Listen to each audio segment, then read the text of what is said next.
Bienvenue sur Géopolitis. Il n'y a plus de domestiques. C'est une expression qui veut dire qu'on n'est plus servi. Mais ce n'est pas la réalité, car oui, il y a des domestiques, des travailleurs domestiques, des employés de maison, des cuisinières, des femmes de ménage, des chauffeurs, des gardes d'enfants, des bonnes à tout faire. Il y en a même un peu plus de 52 millions dans le monde, calcule l'OIT, l'Organisation internationale du travail. Problème, un travailleur domestique sur 10 seulement dans le monde est couvert comme les autres travailleurs par une législation nationale. Problème encore, et même scandale, près d'un domestique sur 2 dans le monde n'a droit à aucun jour de repos par semaine, ni à une seule semaine de congé payé. Géopolitis se plonge dans ce monde de ces domestiques qu'à bien des égards, on peut appeler les esclaves des temps modernes. Ces domestiques, il y en aurait en fait plus de 100 millions dans le monde, au total, en y incluant les personnes non déclarées. Les 52 millions de domestiques dont nous parlons, recensés par l'OIT, c'est le chiffre officiel de personnes déclarées en situation légale. L'énorme majorité, eh bien, ce sont des femmes, à plus de 80%, on les trouve. En Asie et dans le Pacifique, 21 millions. Viennent ensuite les continents d'Amérique latine, 20 millions, l'Afrique, 5 millions, l'Europe et l'Amérique du Nord avec presque 4 millions, et le Moyen-Orient avec un peu plus de 2 millions. Voilà pour la répartition. Quant au sort réservé à cette population, souvent invisible, et c'est là aussi son problème, on relève que 10% seulement de ces domestiques sont couverts par une législation du travail comparable à celle des autres travailleurs.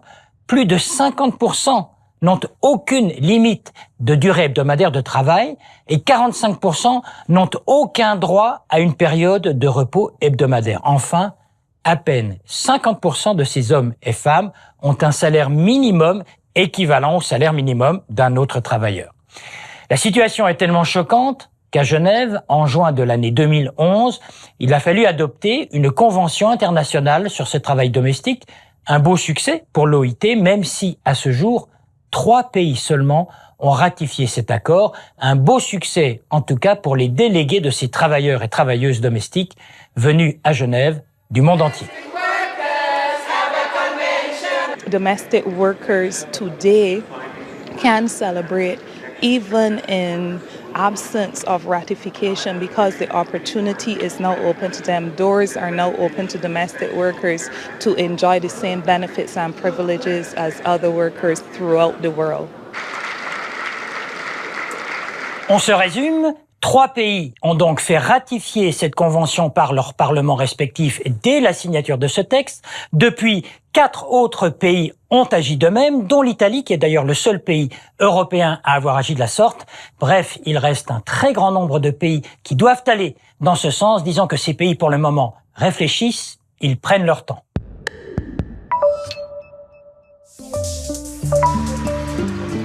Aux Philippines, chaque année, plus de 100 000 femmes quittent leur ville ou village, et le plus souvent leur propre famille, pour trouver du travail dans ce que l'on appelle le secteur des services. Dans ce pays, on peut parler littéralement d'une exportation de domestiques, une politique pratiquée depuis les années 70 et qui, aujourd'hui, sur 95 millions de Philippins, regroupe 8 millions de travailleurs domestiques dans le monde, aux États-Unis, au Canada et surtout au Proche-Orient, avec un cas, celui de l'Arabie Saoudite, principal employeur de ces femmes philippines, pays qui semble poser le plus de problèmes.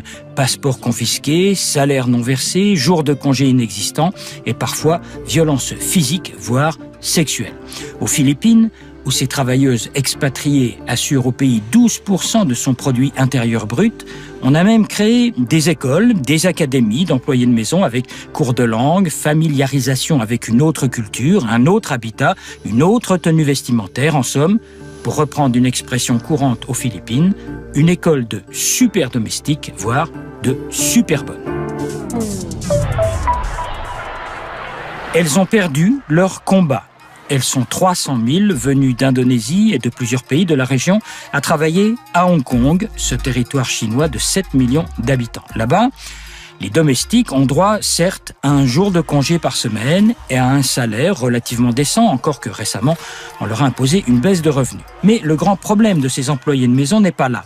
À Hong Kong, tous les travailleurs étrangers Avocats, financiers, professeurs ou banquiers ont droit au statut de résident permanent dès lors qu'ils ont passé 7 ans sur place. Un tel droit est refusé à toutes ces femmes domestiques. Le gouvernement et la justice de Hong Kong viennent tout juste de se prononcer en ce sens, craignant un afflux de Philippines et d'Indonésiennes qui resteraient sur le territoire tout en faisant venir leur famille. Conclusion, si une femme perd son emploi, elle doit retrouver un travail et un contrat dans les 2 semaines, sous peine d'être expulsée.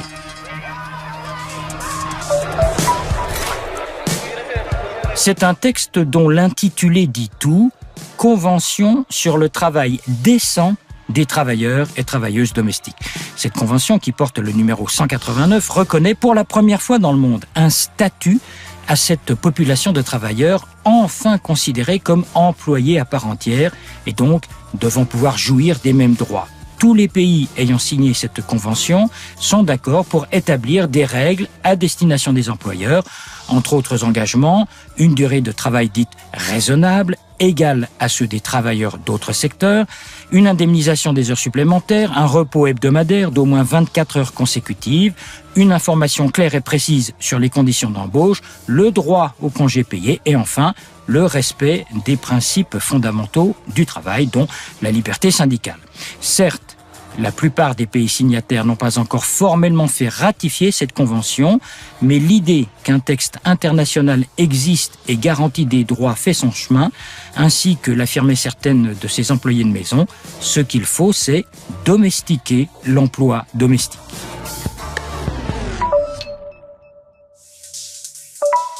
L'invité de Géopolitis, Manuela Tomei, qui est la directrice du département des conditions de travail et de l'égalité à l'OIT. L'OIT, c'est l'Organisation internationale du travail. On vient de voir ce qu'il y a dans cette convention 189.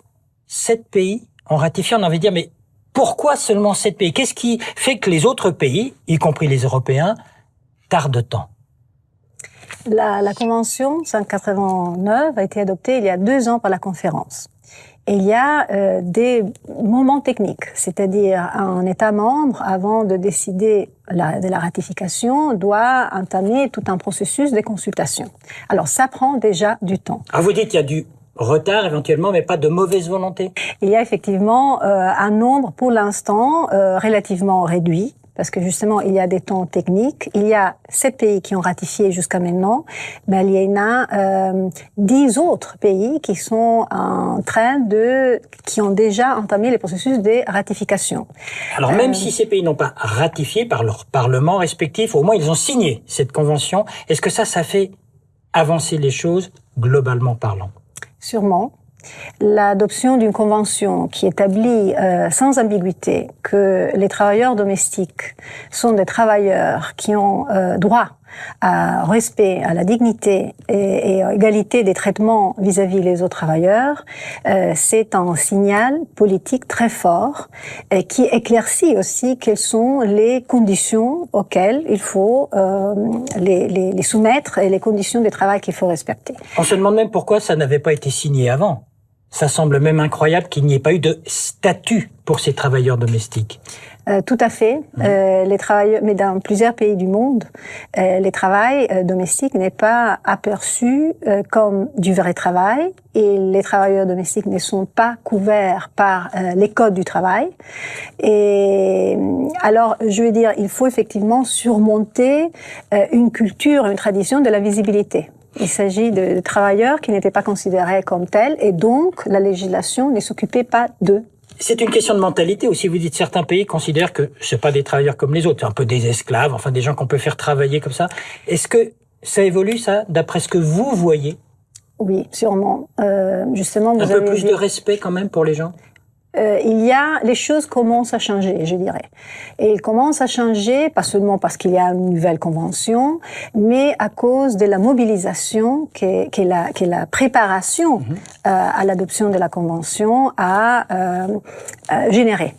Et il y a eu une mobilisation très forte de la part aussi des associations des travailleurs domestiques, de la part de mouvements syndicaux.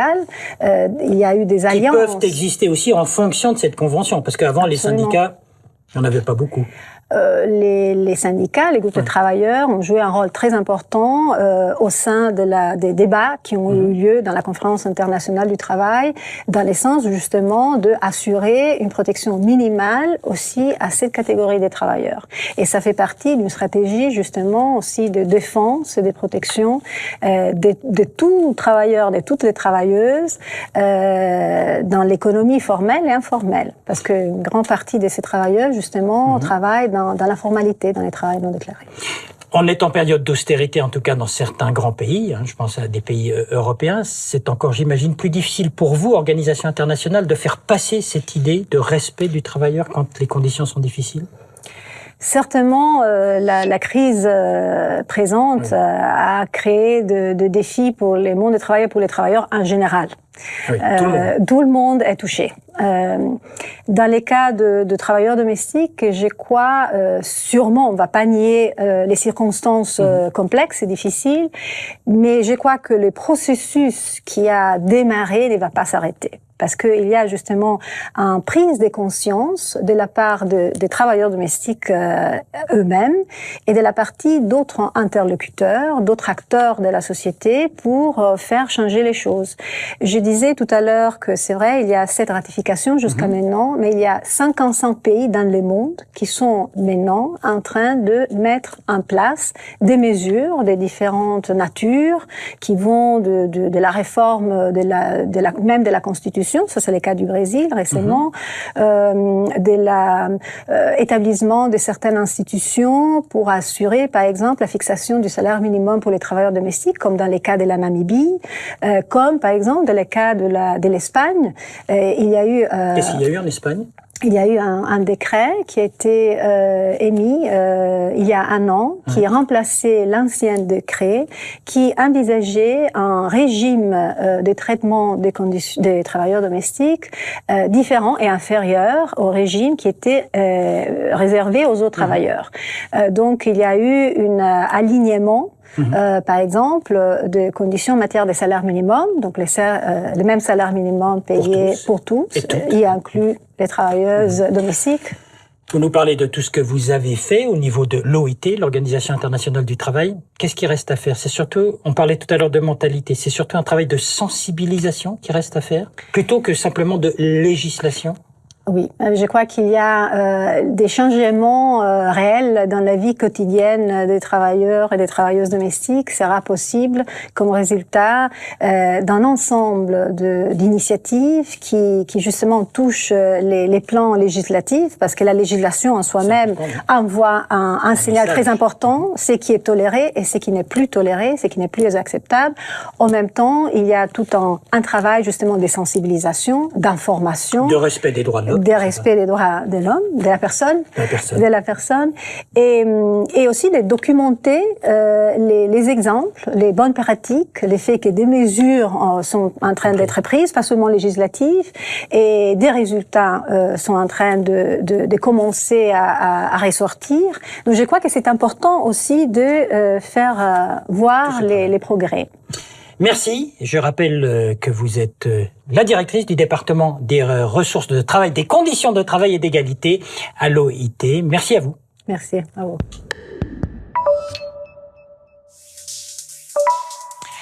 Donc, il y a des esclaves. Mais s'il y a des esclaves, c'est qu'il y a des esclavagistes qu'il convient de dénoncer. C'est ce à quoi s'emploient plusieurs ONG ici à Genève. Encore faut-il que Genève, précisément, donne le bon exemple. Tel n'a pas toujours été le cas. Il n'y a pas si longtemps, la ville de Calvin bruissait de toutes sortes de rumeurs très feutrées au début, insistantes par la suite, fondées en fin de compte. Car oui, dans la ville des droits de l'homme, il y avait des employeurs indélicats, des personnels diplomatiques malhonnêtes et, disons-le, des femmes d'ambassadeurs ou de chefs de mission au comportement scandaleux, traitant leurs domestiques comme des esclaves, se croyant au-dessus des lois et réussissant par la ruse à étouffer les cris de ce petit personnel dont à Genève, on faisait semblant d'ignorer le sort. Il a fallu des années pour que la loi du silence soit rompue, pour que les autorités réagissent, pour qu'un syndicat se crée, pour que, ouvertement, dans la cité qui accueille la Commission des droits de l'homme, on accepte la réalité telle qu'elle était et que surtout, on y remédie pour respecter les droits de l'homme, mais aussi pour donner le bon exemple. Et sur la page web de Géopolitis, préparée par David Nicole, un chapitre nouveau. Vous pouvez désormais discuter entre vous de l'émission et la commenter. Nos rubriques habituelles sont là pour enrichir la réflexion sur cette problématique des travailleurs domestiques en vidéo, en site internet et en infographie. La possibilité, bien sûr, de podcaster cette émission. Et vous êtes toujours les bienvenus sur Géopolitis.